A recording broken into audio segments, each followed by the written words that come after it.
नमस्कार प्रिय दर्शकों, एक बार फिर स्वागत है आपका हमारे नए वीडियो में।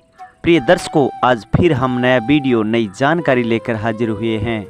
प्रिय दर्शकों, आज का ये वीडियो बहुत ही खास और मोटिवेशनल होने वाला है। प्रिय दर्शकों, आज का जो प्रसंग है, आज की जो कहानी है, वो एक मोर पक्षी की कहानी है। प्रिय दर्शकों, एक समय देवराज इंद्र मोर से मिलने आते हैं और मोर देवराज इंद्र को ऐसा ज्ञान देते हैं जिसके कारण देवराज इंद्र मोर को वरदान देते हैं। प्रिय दर्शकों, आज की ये कहानी जो भी बंदा ध्यान से सुनता है उसके जीवन से समस्त प्रकार के दुख व पीड़ा नष्ट हो जाएंगे और वह व्यक्ति अपने जीवन में कभी भी गरीब नहीं रह सकता। जन्मों जन्मांतर के उस व्यक्ति के पाप दोष नष्ट हो जाते हैं। प्रिय दर्शकों, आज की इस कहानी के बारे में जानकर आप भी बड़े प्रभावित हो जाओगे।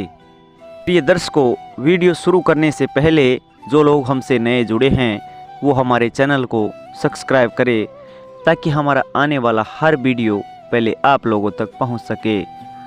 शुरू करते हैं प्रिय दर्शकों आज की ये प्यारी सी कहानी, ये प्यारा सा वीडियो। दर्शकों, प्राचीन काल समय की बात है। एक विशाल वृक्ष पर एक मोर रहता था। एक समय मोर के जवाब को सुनकर भी देवराज इंद्र अचंभित रह जाते हैं और देवराज इंद्र को मोर से बड़ी शिक्षा मिलती है और प्रसन्न होकर देवराज इंद्र उसे वरदान भी देते हैं। शुरू करते हैं प्रिय दर्शकों आज की ये कहानी। प्रिय दर्शकों, एक समय की बात है। एक शिकारी था। उसे एक रोज कोई शिकार नहीं मिला और वह शिकारी इधर उधर बड़े गुस्से में तीर और धनुष लेके घूम रहा था। वन के अंदर चारों ओर भ्रमण कर रहा था। वह शिकारी अचूक निशाना लगाता था। उस घने वन में उसी दिन एक हिरण का जोड़ा दिखाई देता है। दर्शकों, जब उस शिकारी को हिरण का जोड़ा दिखाई देता है तो वह शिकारी निशाना साधकर और बाण चला देता है। उस शिकारी का निशाना चूक जाता है और हिरण वहां से भाग जाता है। दर्शकों, जब हिरण वहां से भाग जाता है और शिकारी का छोड़ा हुआ तीर विशाल वृक्ष में जाकर लग जाता है। दर्शकों, उस बाण में इतना तीक्ष्ण जहर था कि उसके दुष्प्रभाव वृक्षों पर दिखने लगे। ये बात शिकारी को पता थी और वह वहां से घर चला आया। शिकारी इस बात को अच्छी तरह जानता था कि उसके बाण में लगा जहर बड़े बड़े वृक्षों को सुखा सकता है, हर जीव जंतु के प्राणों को हर सकता है। जहर के प्रभाव के कारण वह विशाल वृक्ष धीरे धीरे सूखने लगा। दर्शकों, उस वृक्ष को सूखते हुए देखकर उसमें रहने वाले पक्षी डर जाते हैं और वहां से भागने लगते हैं। धीरे धीरे करके वहां से सभी पक्षी प्रस्थान कर जाते हैं सिवाय एक मोर के। सिर्फ और सिर्फ वहां पर एक मोर बचता है और सारे पक्षी वहां से दूर चले जाते हैं, उस जंगल को छोड़ करके अन्य जगह पर चले जाते हैं। ये दर्शकों, अब वह मोर बड़ा चिंतित होता है। मोर हरदम यही सोचता रहता था, इस सूखे हुए जंगल में अब मैं किस तरीके से रहूंगा, किस तरीके से अपना गुजारा करूंगा। दर्शकों, जिस वृक्ष पर मोर रहता था वह वृक्ष भी सूख चुका था।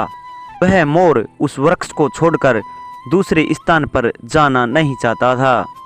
वर्षों तक उस वृक्ष पर अपना जीवन व्यतीत करने वाले उसके साथी वहां से चले गए थे। प्रिय दर्शकों, वर्षों तक उसके साथी उस पेड़ पर जीवन यापन करने वाले उसको वहां से छोड़कर चले गए थे। प्रिय दर्शकों, इस सारी घटना को देवराज इंद्र भी देख रहे थे। प्रिय दर्शकों, एक दिन ब्राह्मण के भेष में देवराज इंद्र वहां पर आ पहुंचते हैं और उन्होंने उस मोर से पूछा कि वह इस वृक्ष को छोड़कर क्यों नहीं चला जाता। देवराज इंद्र उस मोर से कहता है, ये वृक्ष बिल्कुल सूख चुका है और आप अभी भी इस वृक्ष पर क्यों रहते हो?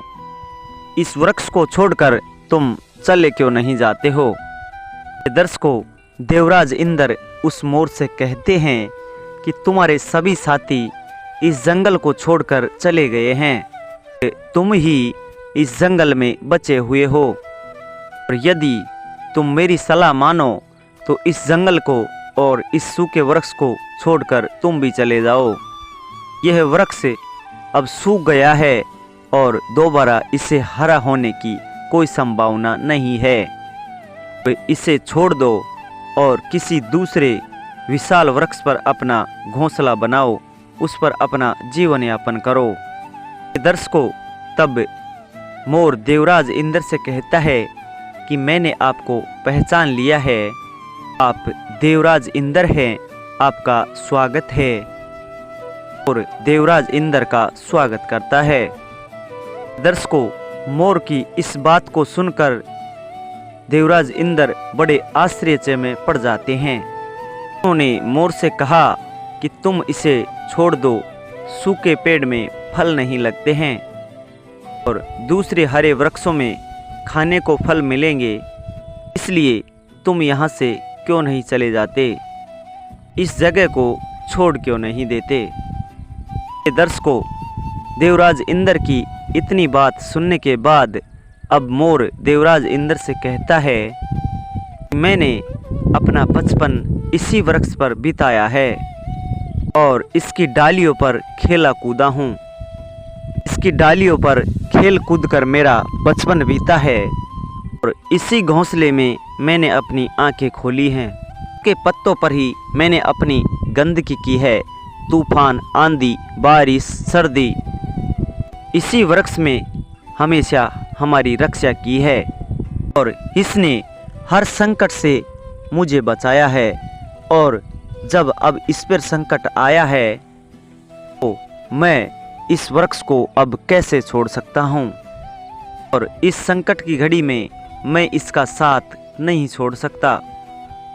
ये दर्शकों, मोर देवराज इंद्र से और कहता है कि अब तो इसी के साथ जीना है और इसी के साथ मरना है।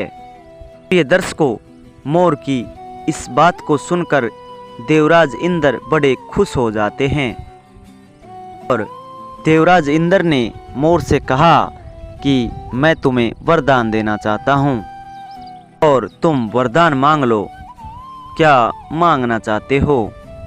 प्रिय दर्शकों, तब मोर देवराज इंद्र से कहता है कि यदि कोई तुम वरदान देना ही चाहते हो तो इस विशाल वृक्ष को दीजिए कि ये फिर से हरा भरा हो जाए। इंद्र ने कहा कि ऐसा ही होगा, यह वृक्ष फिर से हरा हो जाएगा और सभी पक्षी वापस आकर इस पर रहने लगेंगे और इसके फल सभी पशु पक्षी वापस खाने लगेंगे और इस पर रहकर अपना जीवन आनंदित से बिताएंगे।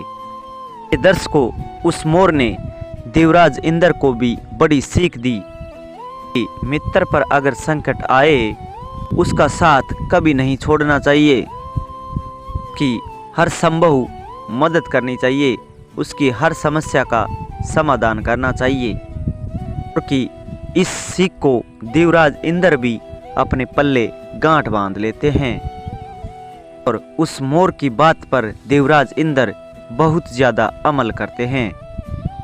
दर्शकों, इस कहानी का उद्देश्य है कि मित्रता ऐसी करो कि वो आपके सुख दुख में हर समय काम आए। मित्र ऐसा मत बनाओ जो आपके दुख के समय आपको छोड़कर चला जाए, वो सच्चा मित्र नहीं होता है।